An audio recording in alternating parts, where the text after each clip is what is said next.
here at Dordt College, about to speak to the Young Americans for Liberty about my campaign for governor and how I got involved in the Libertarian Party. I'm really looking forward to this. Okay, I just want to thank you guys all for coming. I'm going to go ahead and get started here. The Dordt Young Americans for Liberty would like to thank Jake Porter for coming to speak to us. He's running for governor of Iowa for the Libertarian Party. So thank you for coming on. Well, thank you guys for having me and getting us set up. It is exciting to be here. It is great that it looks like you guys have started your organization. That's always the first critical step in anything. I've spoken at a few Young Americans for Liberty events over the past few years. What I'll do is we'll keep this fairly informal, small enough groups. You're welcome to throw out questions. At some point at the end, we'll go to a Q&A. I'll answer any questions you've got. I'll start out going a little bit about how I became a Libertarian. And then I'll go kind of into my background within the Libertarian Party, hopefully some funny stories that have happened. I was actually not even a teenager yet. I started to become a Libertarian. My grandmother had breast cancer, and at that time I remember her telling me about the FDA regulations that her doctor, we're not even talking about cannabis at this point, we're talking about the late 90s. We're talking about actual medicine that just did not have FDA approval yet. That was over, I think, in Japan at the time. And I began to wonder, they had this, I think it was an 8-year wait process in order to get that cancer medication approved.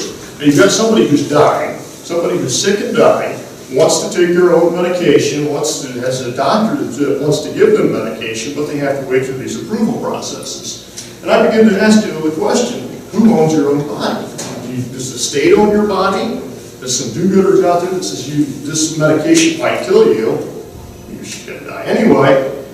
Who should make that decision? And that was my first really introduction to libertarian thought, was coming up with that, asking that important question. Where do we get these rights from? Who has the right to our own body, our own property? And I thought about that for several years after she passed away. And I was probably fairly libertarian leaning. I really didn't think the state should be involved in marriage, shouldn't be, probably spying on people. I didn't think that. I thought, as the Patriot Act, I was a teenager at the time, I thought that went way too far. And then it wasn't until 2004 I was getting ready for work. I was coming back from work, and Fox News was on the background, and there's this guy saying a lot of stuff that I really liked. The guy was Gary Nolan. He was running for the Libertarian presidential nomination. The interview was probably 5 minutes long. I thought, I want to check these guys out and find out more. And so I did. Now, Gary Nolan was not successful. He lost the nomination back in 2004. But he ended up introducing me to a new thought. And so I was probably a little bit conservative, probably on that libertarian line. And slowly I started to read more about the philosophy. I was reading Judge Andrew Napolitano. You guys are probably familiar with John Stossel. And it was John Stossel's book that really did it for me. So I would have not been in favor of legalizing drugs at that point, 15, 16 years old. It wasn't until understanding that prohibition does not work, let alone the fundamentals of the medical qualities that cannabis can have, for example. So it wasn't even understanding that you and your body. I realized that prohibition just does not work. There's a utilitarian approach to this as well. And that the libertarian philosophies work on a lot of things. Government spends too much money. Government taxes too much. Government does very stupid things. And then they put it, they put us with the bill. And if you look at what's happening in the country right now, you can look at this to the failure of the two-party system, the failure of big government that constantly grows, government that doesn't follow the Constitution. So that was really my introduction into the party, and along the way I've became a lot more libertarian on things. As I've traveled around, as I've been involved more, and as I've watched what the state does, whether it be managing my own store for a while, and then having the state dictate very obscure rules on so we get a state. This is in St. Joe, Missouri. We get a state liquor license. So we think we've required all the necessary government regulations, and then we have the local governments and the police in there and shut us down because our employees didn't have a city server's license. I had a friend that had been on the city council. I called him up. I said, he was a libertarian. I said, Mike, is this true? He said, oh yeah, years ago they passed this. You have to have a city server license for each individual. I said, why is it? He said, well, there's this guy that he was going to be out of a job, and he got the city council to agree to let him implement his plan so that way he can teach this class and charge people $40, you know, for a server's license so they can sell alcohol. Now, that's pretty dumb, but you know, not to mention that we already had our own policies in place. We didn't want to sell alcohol to young children, right? We could have been fined for it. We could have lost our state liquor license. It served no purpose to have them go sit through a class that they'd already done, that I'd already helped them, you know, answer all the questions about alcohol. That was an example too. Or, you know, another time the city council decided that we didn't have local licensing when we were having someone repair our freezer. And so they go in there and they put a stop work, and I thought, this is the dumbest thing I've ever heard of. We've got people that are licensed by the state of Missouri, that you have implemented protectionist policies right here that end up driving businesses out of your city. They end up having the exact opposite impact of what they've intended. A lot of examples like that I've witnessed over the years, or E-Verify. E-Verify comes across, you hear a lot of people talk about the benefits of having E-Verify, that you can find out, you know, if your employee is here illegally. It's good. The system doesn't work because government created the system, and then you end up getting calls like, why is this person here? Can you have documentation? They'll request a bunch of extra documentation on somebody that you know is here legally, but they can't start work until they go through all this government paperwork. Just continuously slowing us down. That's the kind of things we've encountered. So I'll go into a little bit about my experiences too within the Libertarian Party. So like I was saying, about 2004, I started to become a Libertarian, become aware of it. I researched this more. I actually did hear about the party a couple more times when Michael Badnarik won the Libertarian nomination. I had heard that on the radio as I was getting ready for work, so I heard that, okay, then this reminds me, I've got to look more into this party. I looked a little bit, I liked what they were saying, so that's when I began to study John Stossel. I began to read more Libertarian thought. At that point, you didn't have a lot of, it was a lot different than it was.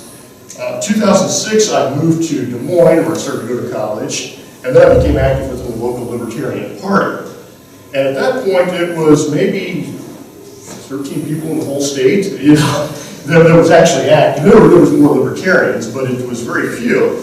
And I remember a good story that one of the guys that told me, he was up at the state capitol, and he was just there. He was questioning his representatives like we all should.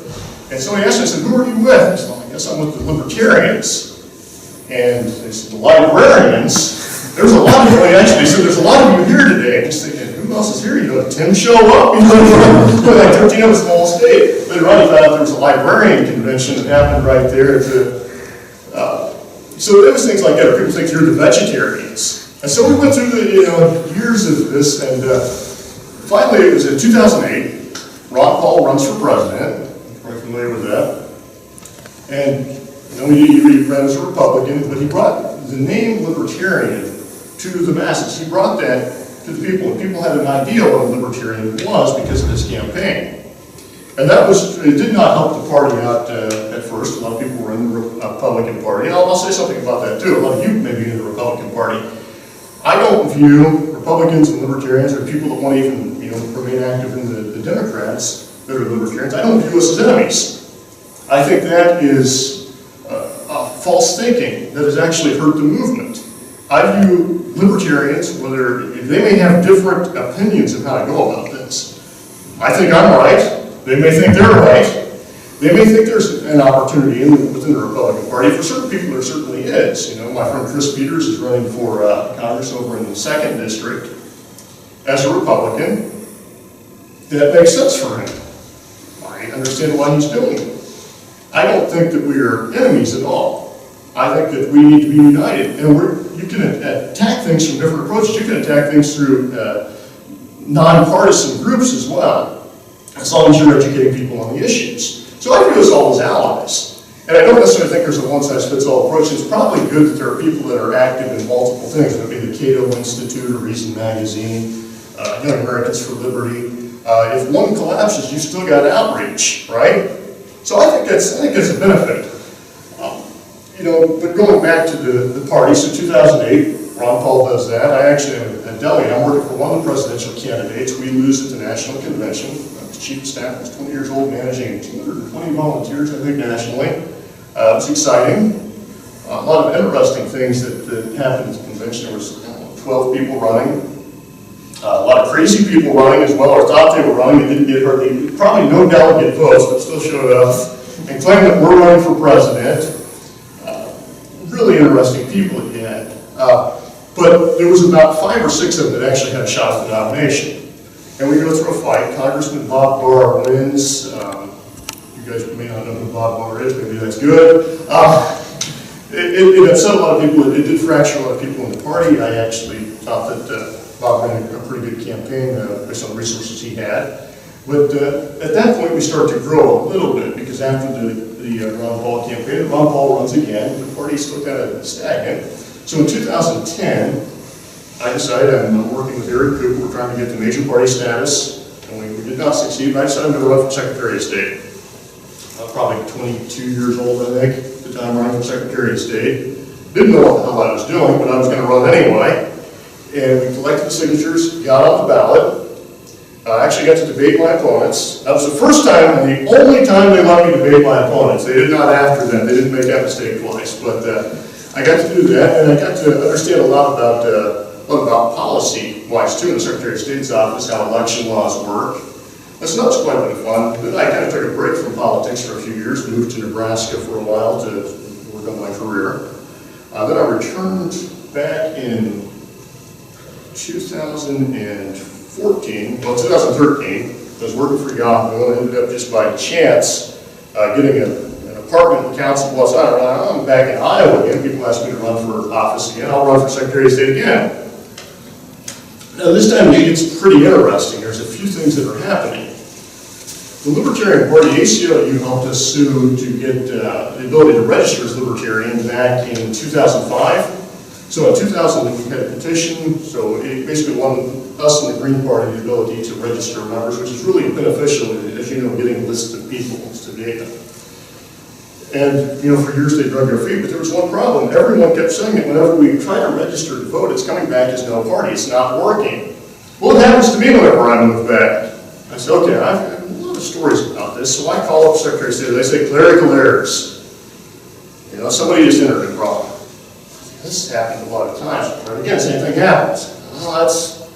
And then they collect this list of like 35 people that's happened. This is just within a couple of days. And they say, okay, this doesn't sound like clerical errors. I say, yeah, we just need to do better training.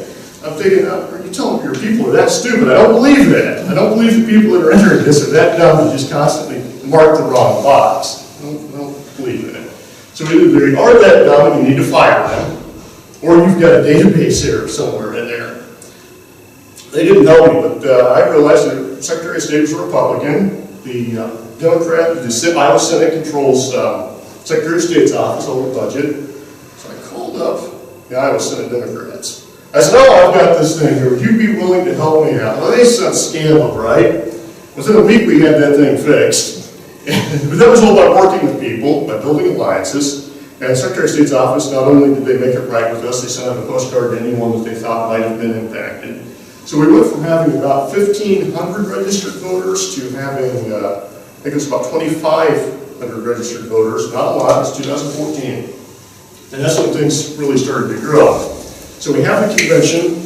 Now we have a good candidate for governor, and we end up, we go from that happening to now up to about 10,000 registered voters, just in the course of, 3.5 years. Now we've done that as a lot of growth. That's a lot of growth that's happening. Part of that happened in the presidential campaigns with people, dissatisfied with Hillary Clinton, Donald Trump. It's not just that, though. I view them as, more, if you could say, we may have fans of Donald Trump here, or Hillary Clinton. I don't think Hillary Clinton, but we might. But I view them as more of, symptoms of the larger problem. People are angry. Bernie Sanders the same way. People are angry. They have every right to be angry. Absolutely have a right to be angry. Now, I don't think the solutions of Donald Trump or the solutions that Bernie Sanders did were the correct solutions. But it does show that people are taking an interest now. And then you've also got a lot of people that are angry and saying, I'm not going to vote for either one of these two, and they're going to vote Libertarian. That's what they're doing as well. I'm voting for Gary Johnson.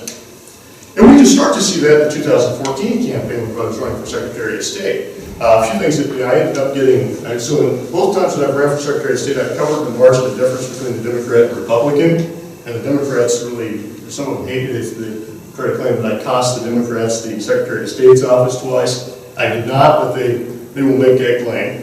But one of the benefits of doing that is that we have a little bit of political power. So we look at how third parties can be influential, how third parties can make changes. There are a couple historical examples that we can look at. One is you can look at the Whig Party. They died. The Republicans took them over, 1800s. That could happen. One of the two major parties could die, and Libertarians or some other party could come in there. The other option, that was also possible, is if we look at the Prohibition Party or the Socialist Party. They had issues that they wanted to focus on. They ran campaigns. They didn't win a whole lot of elections. But what ends up happening is they end up covering the margin of difference in enough races that people the Democrats for the Socialists start to steal their ideas. That way they can win those votes. That's one option. So even by not winning, we still get our ideas in place. I'm out here, I don't know how we're going to win. I know that the ideas of liberty are going to take over. I don't know how that's going to happen. I don't know by what mechanism it happens. I don't know if it happens by, Libertarian Party, becoming a major force in politics. I don't know if that's one of the two major parties, dies off, we take over, or if it's by having them steal our ideas. I do think there's a political solution as well, and also key for think tanks and groups as well. So in 2016, I think about running for governor. We have to get our major party status. Gary Johnson ends up getting his major party status. I briefly took over as executive director of the Libertarian Party of Iowa.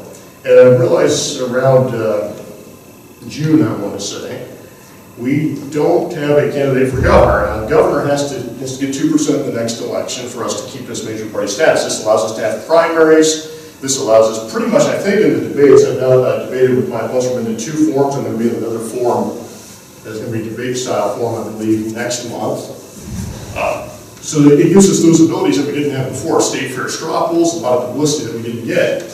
And so I decided I'm going to jump back in this race. We've done that, got a lot of media coverage from doing that. Speaking to a lot of groups of people. This group right here, I'm going to continue doing that. And now we're going to actually have a primary. My friend Margo is going to be running against me. I plan to beat him in the primary. I don't think that's going to be a problem, but it's great though. It brings people in here, it gets people to register, and it gets people to get active again. A lot of libertarians, as you talk about who do we take votes from the most, it turns out in all the studies that it's about people from Democrats, but most of them are people that just otherwise would not vote. People that are upset with the two parties would not vote Democrat or Republican, and then they end up, if you give them another option, they'll vote Libertarian. So without me speaking too long and boring you guys to death, when you fall asleep or walk out or anything like that, I'll answer any questions you've got. I'm happy to answer questions as long as people have them. We can open this up as a discussion. Anyone have any questions? I'll be honest with admit that I don't know very much about your political stances beyond being libertarian. Okay. What's your stance on the abortion? The abortion issue is pretty complex, so part of it you've got to look at from what would the governor of Iowa do as well. Where do I stand personally? Personally, I'm pro-life. However, I don't think that, I don't think we're going to pass any legislation. I think this is an issue that the Democrats and Republicans intentionally, their party leaders, throw back out there to get people divided. It gives the semblance that there's something different between the two parties. I also can look at case studies of where countries that have made abortion illegal, and we can see what that's done. And abortion was illegal here in the U.S. too. And the truth is that they still happen. It's a moral issue. Just by banning something doesn't make it go away. And I don't think you've got the political. I don't think there's not enough votes to make it illegal. The best thing probably to do is to change society. The best thing, I think that the issue is going to largely be decided as we get better contraceptives, for example, as people become more educated. in the next 20 to 30 years, the issue may largely go away. But whenever you bring politics into it, you bring the possibility of a very big government. You could end up like they have in Chile, for example, where you have women that have abortions that are arrested, and you have women that have miscarriages that you have government investigating every miscarriage. A lot of miscarriages are not self-induced, not intentional, they just happen. Now you've got the state investigating that. At some point you lose your right to due process. You lose your right to privacy. And you don't really resolve the issue. You still have abortions, the rates remain about the same. Chile did this, I think, in 1990, the rates remained about the same. Issue didn't go away, now you just got a bigger government that drives it underground to where you really can't have studies about it, you can't educate people about it. And it's kind of like prohibition of anything. Prohibition of marijuana, we know does not work, right? You push the thing underground, then you can't help people, or even with drugs, you can't help people whenever they have problems. It makes it impossible because everyone's afraid they're going to get prosecuted now. So I think it's a moral issue. I think that there's probably more to be done in that respect in legislation. A lot of people disagree with me on this. It's an issue that really does deeply divide libertarians. I would say, within the party, I'd say it's about 60% roughly would be around where I am, and there's about 40% that would support the person whose amendments or life. So it's not a deal breaker within the movement. You can have good faith views on both sides of that. Mine comes down to politically, what's gonna stop the most abortions, right? And I think that education is probably the best way. I think that the moral things that we individually do would be much better than actual legislation. Can I follow up with that? You said that you describe yourself as pro-life and you see it as more of a moral issue. There are people who are pro-choice who aren't doing it on the basis of liberty, a consistent support for liberty, right? It's more like women's rights, or it's they see it as more of something where it's not a taking of a life. There's nothing immoral or ethically wrong about it. But from your own point of view, why would you describe yourself as pro-life? And so, what motivates that, or how did you arrive at that point of view? That's something I guess I've always felt that way. I've always believed that. I know we can get into discussions about when life begins. There's always those scientific arguments that can be made. I would say that I personally do feel that way, but just to go on the idea that government should legislate it, I don't think that's a good idea. But thanks. So then, I feel like if you make that argument, then why have murder be illegal? Because then if you just make it illegal, then it's just would cause more of it.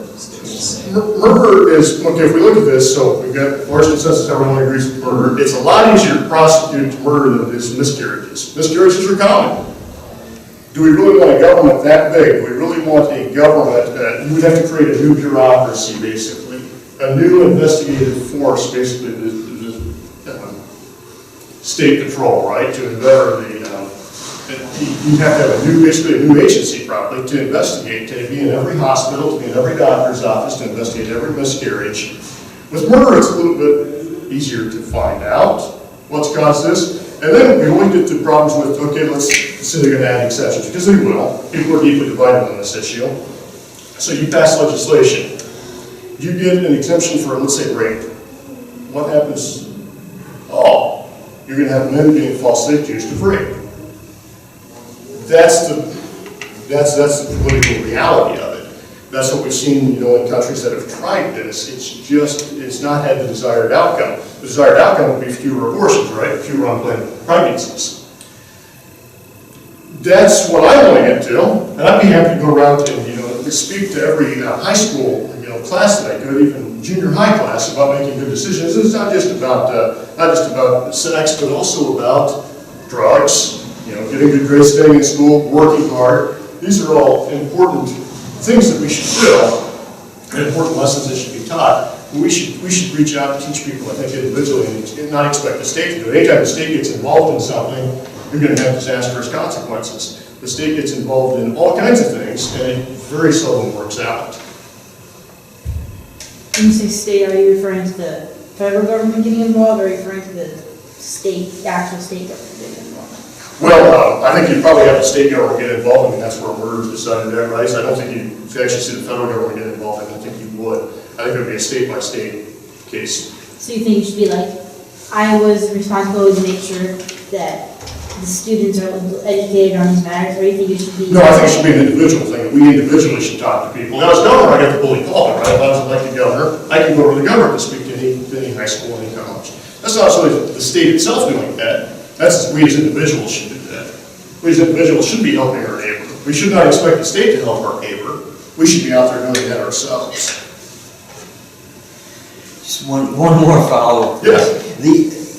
In Sioux County, as you're probably familiar with, this part of the state, and very socially conservative, right? So an issue like abortion is often a deal breaker for people. But I think, from your point of view, you might remind people that the governor of Iowa, even if you were elected, would have very little power to do anything about this. It's a federal issue. It'd have to be undone at the Supreme Court level or a constitutional amendment at the federal level. So,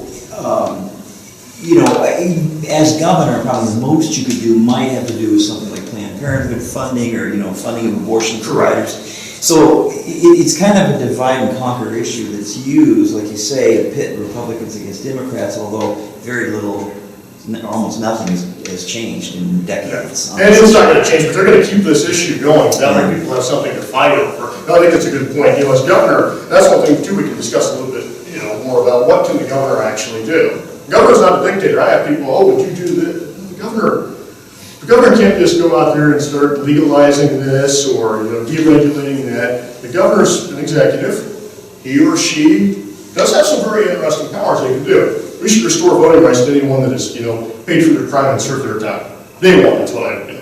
Anyone that's been through that process, anyone that is in jail for a nonviolent crime right now, there are a few out there definitely, they should be pardoned. The governor should work with the legislature to allow records to be expunged of anyone that's been in there. Should we really punish a kid, for having a joint at age 18? Should we really punish them for the rest of their life, make sure they lose federal aid, put them at a disadvantage, make sure they can't find work? No, that's something the governor can't do. The governor also, looks at the budget. They set a recommended budget every year. So the next governor, he or she should look over that. They should go through, item by item. There's a bunch of waste in there, a bunch of pet projects. And that never really gets addressed because both sides have those pet projects that they want to keep, whether it be the Iowa Communications Network or there's a lot of promotion boards that we find that are hidden in there, the egg promotion board, any of these things that you talk about cutting and people get really upset because that's their one project they want to keep. But everything like that should be on the table. That's something the governor can't do. The governor can also act with the bully pulpit.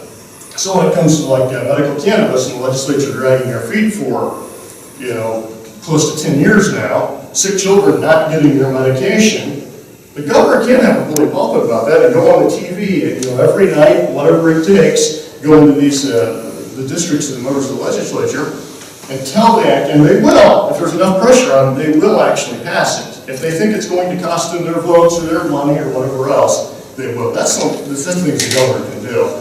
But as far as, the governor making laws him or herself, Branstad may have thought he was a dictator, but even he was limited in his power, right? So they're really limited. That's why you have to also focus locally. That's where all politics is. I'm running for governor because I've ran for, statewide office a couple times before. I think I've got the best chance of maintaining the major party status for the Libertarian Party. But all politics is ultimately local. It doesn't matter anything I do here. It's who you elect at your city councils, who you elect for state representative, maybe even running for office yourself here soon. It's very critical to do and to be involved in the process at some level.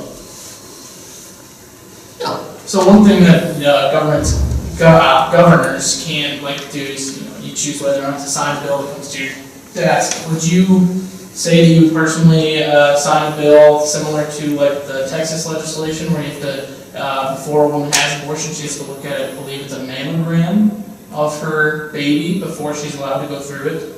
Maybe it's a sonogram, I don't know. But you could maybe consider that. I'm somewhat Did I say mammogram? Yeah. Yeah, for you guys, I said. But, point being, you were talking about, you think education would be more the way to go, to see that as part of like education, like, hey, this is kind of, at least if you don't think it's a person, it's in the shape of a person. I don't, you know, it would have to depend on how every law was written. A lot of times you get stuff put in laws that make no sense. There was an abortion one that came up last year that had something that was worded so poorly that it sounded like, it was not the intent of it, it sounded like that a woman would have to have her husband there with her, or if she did not have a husband, her parent, no matter what age she was. So things like that, when you read that in law, you're like, that doesn't make any sense. That goes against any, legislation we've got of what constitutes an adult in the state of Iowa. You got to be very careful. There's always detriments in how stuff is worded on what that can cost. So I'd be very skeptical of just signing anything without looking at anything specific. And I'm not too familiar with the Texas bill. Any other questions? How are you planning on differentiating yourself enough from the Kim Reynolds? Oh. Getting a big enough stage to be her on that level? Kim Reynolds is terrible. No, she does. Look at the budget crisis we're having. Look at what have they decided to focus on? We'll be honest. I like Kim Reynolds. I've met her. I've talked to her. We're cordial. I've met her at the state fair. Caught her voting twice for herself at the straw poll. Confronted her about that. But no, she's a very, very good person. But what has she done as governor? Has she went through and cut anything? I mean, she served with Branstad. They grew government. Government grew $1 billion under Terry Branstad. $1 billion. They complained about how bad Chet Culver was growing government. They grew it even more. Government's bigger now. Government cannot pay its own tax refunds. They cannot pay your tax refunds on time because they don't have the money. They lie about it. They say, oh, it's security reasons why we're not paying these on time. The money's not in the treasury. That's a problem. The fact that they're not going to legislative session or just borrowing from the emergency fund, the emergency fund only lasts as long as that emergency fund's there. That's dangerous. That makes absolutely no sense to do that. Your civil liberties did not go up under Terry Branstad and Kim Reynolds. You did not get an increase in civil liberties. The only thing that's happened is they have actually cut services that might even be a little bit more necessary in the budget. Mental health facilities, those got cut. You did not see cuts to things that they like, such as ethanol, or tax credits to big business. Did you know that the research activities tax credit in Iowa actually pays businesses that don't pay taxes, it actually cuts them a check, a welfare check, a corporate welfare check, to conduct research. Now, it's pretty limited on you to conduct research on anything, right? That's $50 million, $50 million a year, at least, that we're giving away corporate welfare. We're letting big business write legislation to put small business out of business. We're giving millions in tax credits, but we don't cut taxes on the poorest Iowans, right? And if you look, I don't think Kim Reynolds has called for it, but her primary quote Ron Corbett calls for increasing the state sales tax. A tax on the poorest Iowans. Everyone pays sales tax, right? Who does it primarily impact? The poorest Iowans. They want to increase it another cent to fund whatever pet project he has going on. They're very good people. I don't say anything about, but I think their policies are wrong. Their policies are what are destroying the state, and I don't know how you can vote for that. Kim Reynolds, you can't say she's fiscally conservative. The government's grown $1 billion in the past few years, state of Iowa. And it's actually worse than that, because all the payments that they've done this tax reform, property tax reform, that they were going to pay back. So what they've done is they ended up pushing the tax bill on the smaller communities. That was so there's money hidden in the budget, basically. They're not providing as many services as the local government is. Your tax bill's not going to go down if the local government's providing these services. Or the fact there's 5-state patrolmen on the roads of the night, state of Iowa. That's pretty bizarre.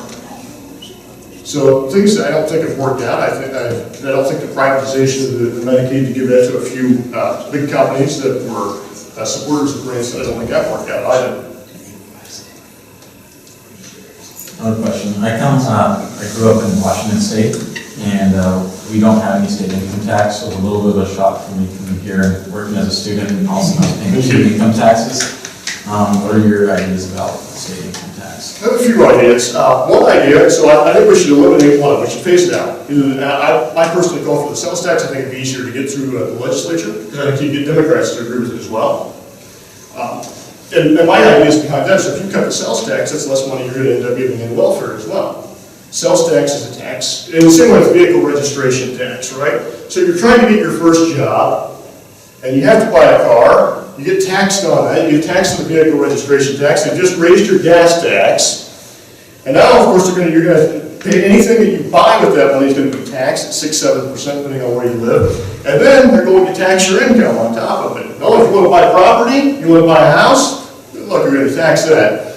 No, they find more ways to tax, and they do make sure that the taxes get put, it always seems like they get put on the poorest islands, and they end up trying to solve it by giving more welfare.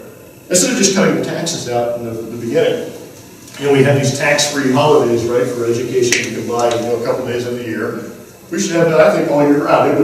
It would bring people back in the state, like, so I live in Council Bluffs. I think it would bring people flocking back to Council Bluffs. It would bring people right over from Omaha. The other option is, if you can get it through, you can eliminate the income tax. And the way you eliminate any of these is you don't just one day announce, oh, we're going to eliminate this. It's a big process. Kansas tried this. Kansas got it completely wrong. It messed up Kansas' economy. Bad. Kansas tried to eliminate the income tax by raising the sales tax. First of all, that can be dangerous anyway. If you're going to eliminate one of them, you phase it out. That means you cut, I think if we started now, it would be about 4.54% for the sales tax. It would be something similar for income tax. A year, for 10 years, you could phase it out. And each year you just drop the income tax or sales tax by that percentage. That's one way.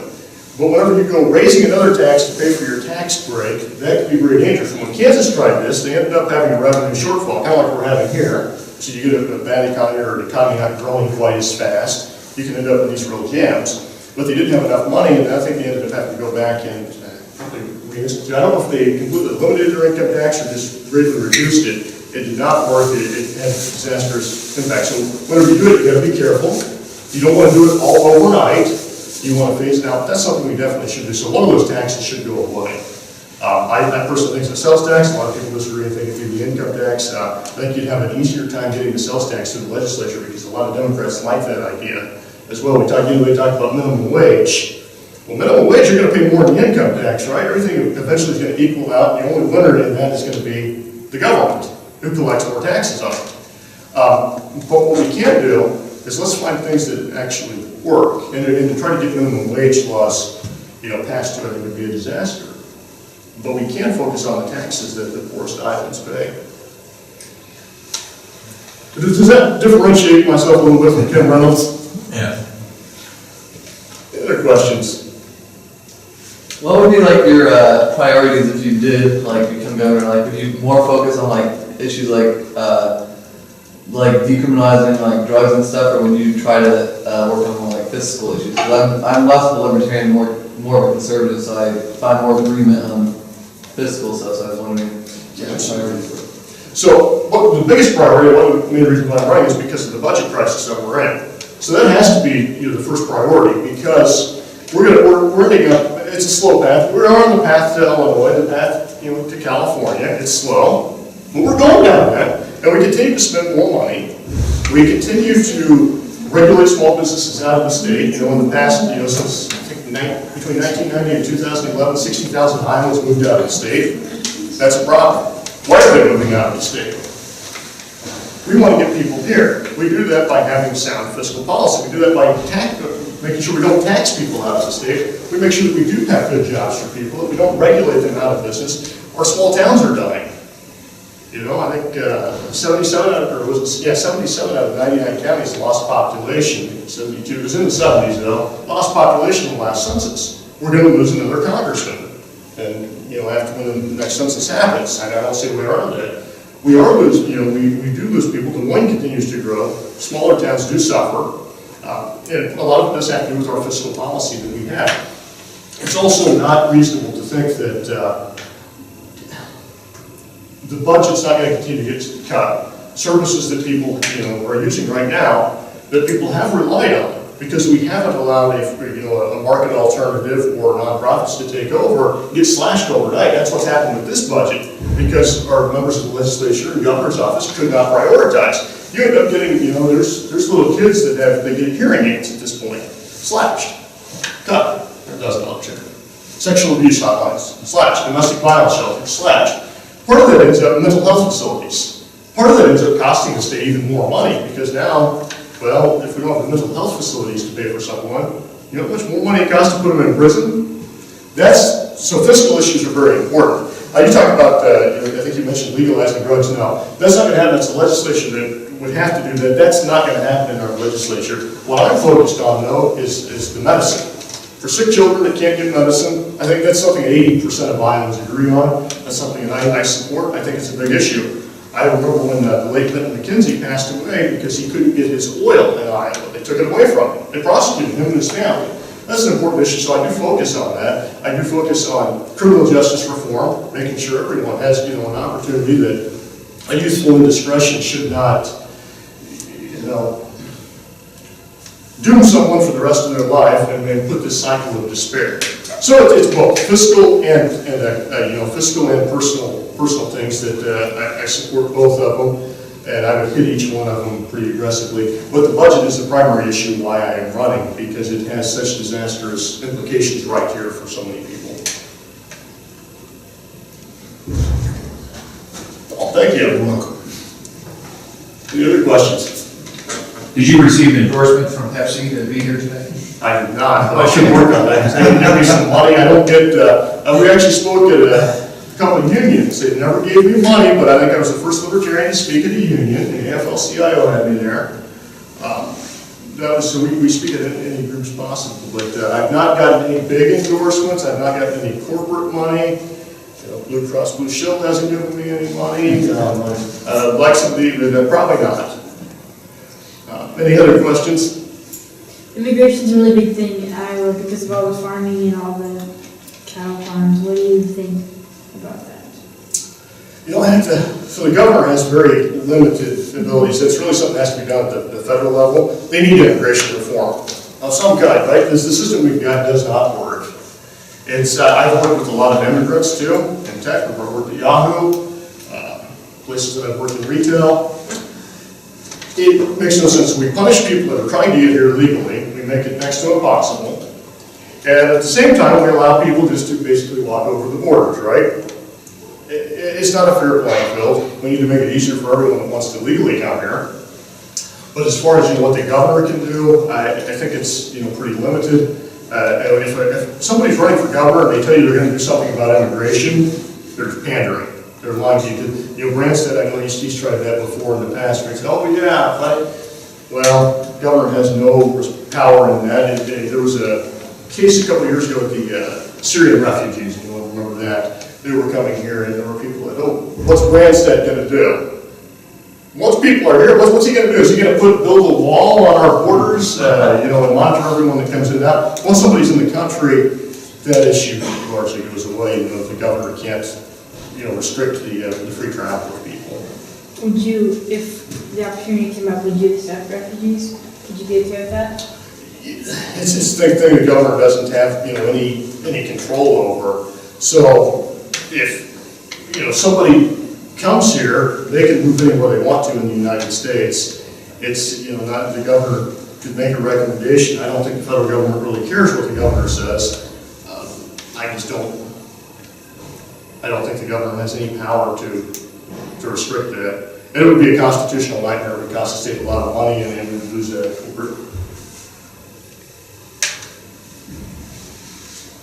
But I do support building, you know, a wall with Illinois.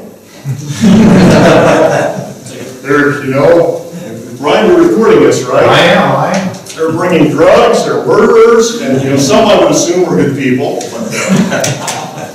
We'll put that up there if we can attack. But no, I pretty much think that we need to grow our population as well as people from other states. I think that's one thing that we've done a very poor job of. We get these ideas. I mean, I don't know if you've heard.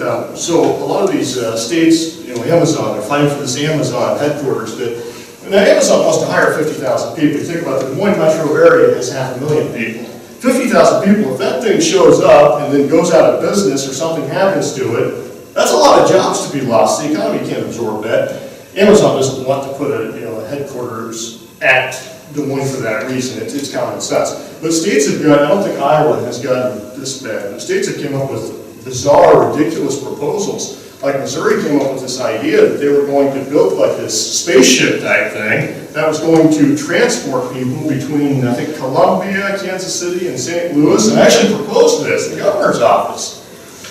That's stupid. But I don't think Iowa's went that far. Iowa's, they'll give $4 million a job in corporate handouts to Apple, but at least that benefits something. Is putting up ideas you're going to build some spaceship type thing. That's government for you, though. If you legalize marijuana, you know, a lot of people come to that.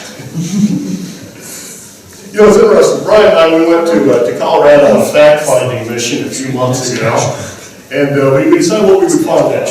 And it was very interesting. You didn't have people getting stoned on the streets or driving or anything like that. They checked your ID. We went into one of them. They checked your IDs twice. It's very regulated, but I don't think the legislature here is going to. The thing is, a lot of these states that are legalizing it have ballot referendums, right? They have the ability for the citizens to put things on the ballot. We don't have that in Iowa. On one hand, it's good. We had that in Missouri back whenever I lived there. California's had that, and you get a lot of bad ideas that come through there. People are all the time putting tax increases for whatever. Remember one time I was in Missouri, the casinos. The casinos all got together and said, we don't want any more casinos around here, so they put this amendment up that they could build no more casinos in Missouri. And I remember my granddad thinking, yeah, I hate those casinos. I said, you know who paid for that, right? It's the casinos that exist now that don't want any competition. You end up with stuff like that. But the bad thing is that you probably won't see marijuana, and Iowa would be one of the last states, I think, to legalize it, just because you got the legislative process, and too many people are against it, so I don't think you would see that. But I do think we will see medical forms of it come here. So you already see a limited degree for a few sicknesses. That should be greatly expanded. But as far as prohibition, we know that it doesn't work. We see that prohibition of alcohol didn't work. The prohibition of marijuana doesn't work. And anyone that tells you that it is working is lying or just trying to remain as ignorant as possible. Any other questions?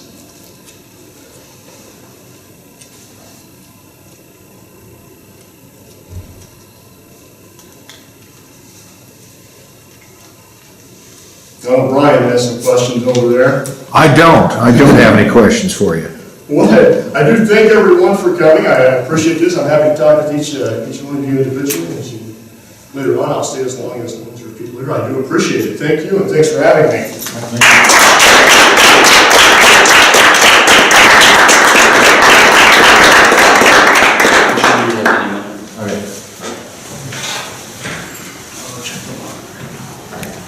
So pizza should be here in a few minutes. We've ordered a few pizzas if you guys want to stay. All right. Slices. Thanks for